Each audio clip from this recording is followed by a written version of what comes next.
En donnant la tzedaka, faisons aussi prière. ריבונו של עולם, שיבנה בית המקדש במהרה בימינו ותן חלקנו בתורתך. Quand on est déjà à la reconstruction du Beth Amikdash, en parlant de construction, eh bien nous sommes tous impliqués dans la construction aujourd'hui. Vous savez, même les vendeurs dans les grandes quincailleries, ils sont émerveillés de, comme tous les religieux deviennent des ingénieurs de construction de soukha, chacun avec une autre idée, chacun avec une autre manière. Mais je me pose la question,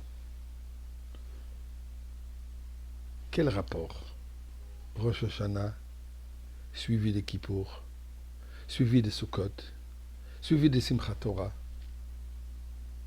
nous passons du solennel, du sérieux, du jeûne, à la fête, à la joie, à la célébration. Rosh Hashanah, un jour, 2 jours, je devrais dire, solennel,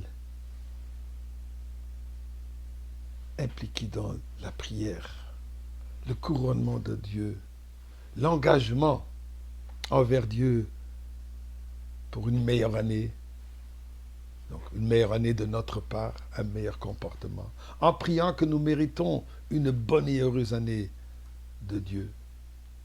Yom Kippour, un jour, on se détache complètement du monde. On ne mange pas, on ne boit pas, à peine qu'on dort. Durant le discours du rabbin, on s'endort, je m'excuse. On ne porte pas des chaussures, on est habillé en blanc. On ne se lave pas.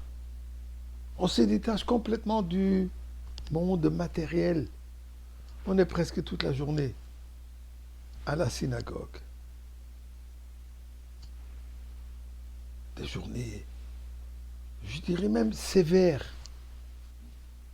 certainement très sérieuses.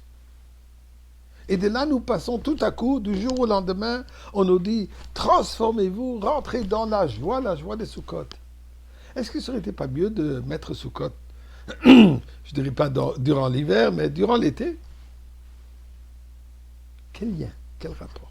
Eh bien, il y a toutes sortes d'explications. La première est toujours, nous trouvons dans toutes ces fêtes le concept de l'unité, l'ardoute. Mais je voudrais partager avec vous une belle pensée que j'ai trouvée du rabbin Moss, qui dit la chose suivante. Et voilà ce qu'il dit, traduit de ce qu'il a écrit en anglais. La réponse se trouve peut-être dans la réflexion suivante. Nous avons tous pris la résolution de devenir des meilleures personnes pour la nouvelle année. Mais on se pose la question, lendemain de Kippour, est-ce qu'on a vraiment changé? Vous savez, raconte cette petite blague, les 2 voisins, voisines, peu importe, toute l'année se disputent. Il s'avère que Bashgacha Pratit, Providence divine, ils vont ensemble à la synagogue pour le soir de Kippour, Kol Nidre, il y a un qui dit à l'autre, tu sais, arrêtons nos disputes. Ça n'a pas de sens. Je te pardonne, tu me pardonnes. Baruch Hashem. Ils ont passé tout le Kippour ensemble, un à côté de l'autre. Le Gabbai les a assis un à côté de l'autre. Et toute la communauté était émerveillée de voir ces 2 personnes que tout le monde savait, qui n'arrêtent pas de se disputer. Et voilà que tout Kippour, ils sont assis un à côté de l'autre, vraiment dans une amitié extraordinaire. Et tout le monde est impressionné. Mais là, on sent le chauffard de Nihila. Il y a un qui s'y tourne vers l'autre. Tu es le même que tu étais avant Kippour. Alors on se pose la question, est-ce qu'on a vraiment changé?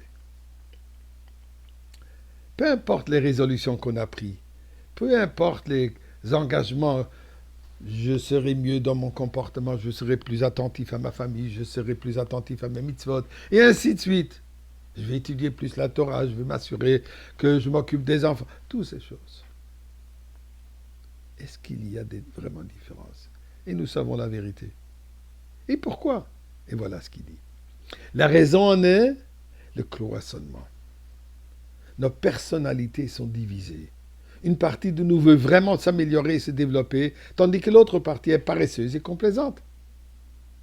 Mon esprit me dit une chose et mon cœur pense le contraire. Mon âme a de bonnes intentions, mais mon corps un peu paresseux. La solution est entrer dans la soukha.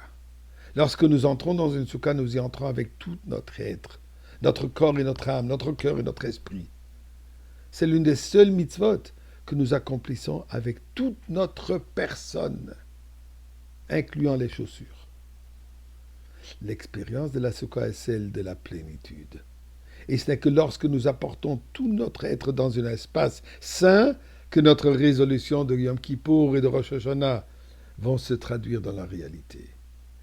Et Ribono Shel Olam, on rentre dans la soukha. On veut rentrer dans la soukha de David Anophelet, le Beth Amikdash, aujourd'hui.